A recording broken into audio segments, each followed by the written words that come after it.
Next point is batch costing. Screen share हो रही है ना सबके साथ, कोई प्रॉब्लम तो नहीं है? ओके, नेक्स्ट है बैच कॉस्टिंग। बैच का क्या मीनिंग होता है? जैसे आप लोग एक बैच के स्टूडेंट्स हो, बैच है ना आप लोगों का भी? सेशन नहीं, बैच का क्या मतलब है? मैंने तो वैसे एग्जांपल दिया कि तुम एक बैच में हो, बैचमेट बोलते हो तुम, क्लासमेट बोलते हो, batchmate means classmate, batchmate classmate, क्या मतलब बैच? सिमिलर जॉब कर रहे हैं, वेरी गुड। कुछ और? बैच का मतलब group of combination of similar items, that is batch. यही होता है ना, एक जैसी चीजों का जो समूह है उसको बोलते हैं बैच। सेम होगी उसके अंदर, ग्रुप ऑफ सिमिलर आइटम्स और identical items you can say, ठीक है? लिख लो चाहे, in this method a batch of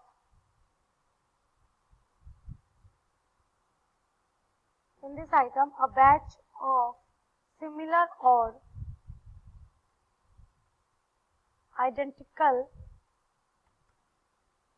product is treated as job. Means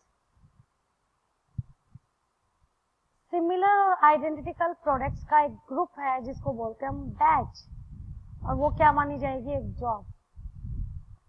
अब बैच कॉस्टिंग में वो ये कह रहा है कि एक सिंगल यूनिट की हम कॉस्ट नहीं निकालते, हम किसकी कॉस्ट निकालते हैं? पूरे बंच की, जो सेम आइटम का ग्रुप है उन सब की हम टोटल कॉस्ट निकालते हैं, उसको बोलते हैं बैच कॉस्टिंग।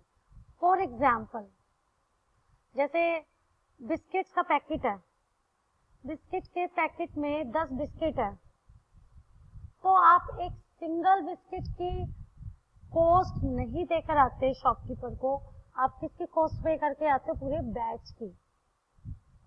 जो उस छोटे से पैकेट में 5 रुपीज के पैकेट में 10 बिस्किट है तो 10 इज अ बैच। आप पे कर रहे हो, किसके लिए पे कर रहे हो? 5 रुपीज उस पूरे बैच के लिए, एक सिंगल बिस्किट के लिए नहीं, पूरे बैच के लिए।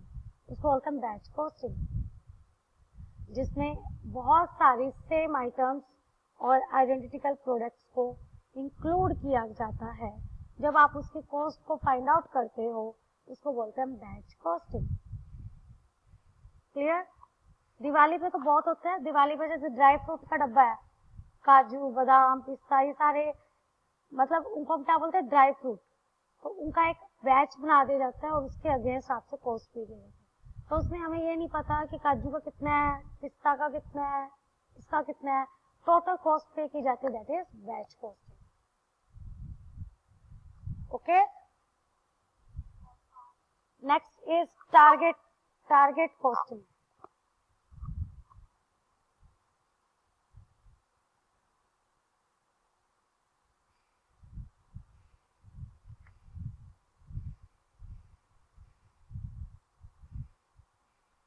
Next is target costing.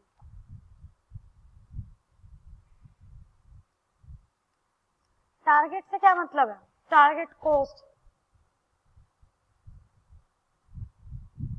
बताओ। टारगेट मीन्स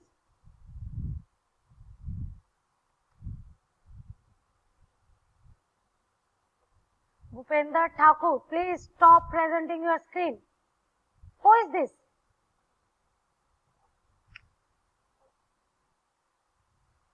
क्या मतलब होता है टारगेट कॉस्टिंग का?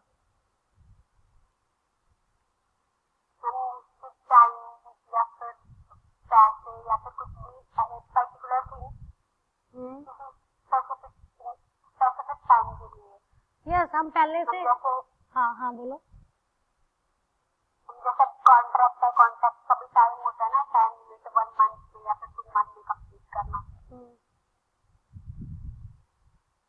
ये कहते हैं टारगेट मीन्स पहले से ही डिसाइड कर लेते हैं हम कॉस्ट को कि मेरी इतनी कॉस्ट आएगी, दैट इज टारगेट कॉस्टिंग। जब आप एडमिशन लेते हो कॉलेज में तो आपको एक्चुअल में नहीं पता होता कि आपका कितना खर्चा लगेगा, लेकिन आप ये मान के चलते हो 15-20 हजार रुपए खर्चा लगेगा। That is 15-20, that is your target cost. Actual में क्या लगेगा वो हमें नहीं पता, बट हम पहले से डिसाइड कर लेते हैं कि अगर हम इस चीज को मैन्युफैक्चर करेंगे तो मेरा 10 लाख रुपए खर्च होगा। हो सकता है मोर देन 10 लाख हो जाए, हो सकता है आपका लेस देन 10 हो जाए, उसको बोलते हैं हम target costing. In this method, before starting the job, the cost of work is estimated. Ma'am हाँ जी, मैम स्क्रीन नहीं दिखाई दे रही। अभी जिसको मैंने डांट लगाई थी उसी बच्चे के काम है ये, क्योंकि उसने वो चेंज कर दिया था। जस्ट वेट,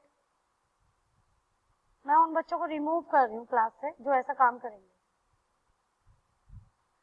जब तुम्हें ये चीज यूज करनी नहीं आ रही है तो क्यों आप किसी चीज को छेड़ते हो? Why are you not a good listener? क्यों नहीं आप अच्छे लिसनर? मैं आप सबको चांस दूंगी, डोंट वरी। जिसको प्रेजेंट करने का शौक है वो एक दिन एक लेक्चर लेगा और प्रेजेंट करेगा। मैं उन बच्चों के नाम नोट करूंगी आज के बाद और उन्हीं को ये वर्क दूंगी, कल आप इस टॉपिक को प्रेजेंट करेंगे तो उनको प्रेजेंट करना अच्छे से भी आ जाएगा, सीख भी जाएंगे। ओके, तो मीन्स टारगेट कॉस्टिंग का मतलब अभी काम हुआ नहीं है और हम पहले से ही डिसाइड कर लेते हैं कि हमारी क्या कॉस्ट आने वाली है। आप चाहे तो इसमें किसी एक्सपर्ट की भी हेल्प ले सकते हैं। कोई डाउट? तो ये था हमारा specific order costing method. Specific order costing method में हमने 2 पॉइंट्स किया, हमने 4 पॉइंट्स किए हैं। फर्स्ट पॉइंट इज, बताओ। Job costing. Very good. Second point is,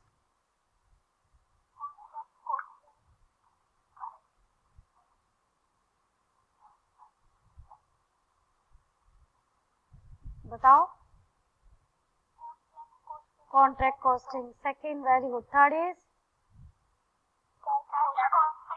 very good. Next is target costing. ठीक है, ये सारा कल रिवाइज करेंगे, आप लोग रिवाइज करके आएंगे। अभी टाइम ओवर हो चुका है, सबने अपने अटेंडेंस दे दी है ना? So we will meet you tomorrow. हम लोग कल मिलेंगे। You are now no longer presenting. अभी 21 बच्चे ने किया, आई डोंट नो, कल देखते हैं। ठीक है, तो कल फिर मिलेंगे। Okay, bye. आप सभी लीव कर देंगे इसको।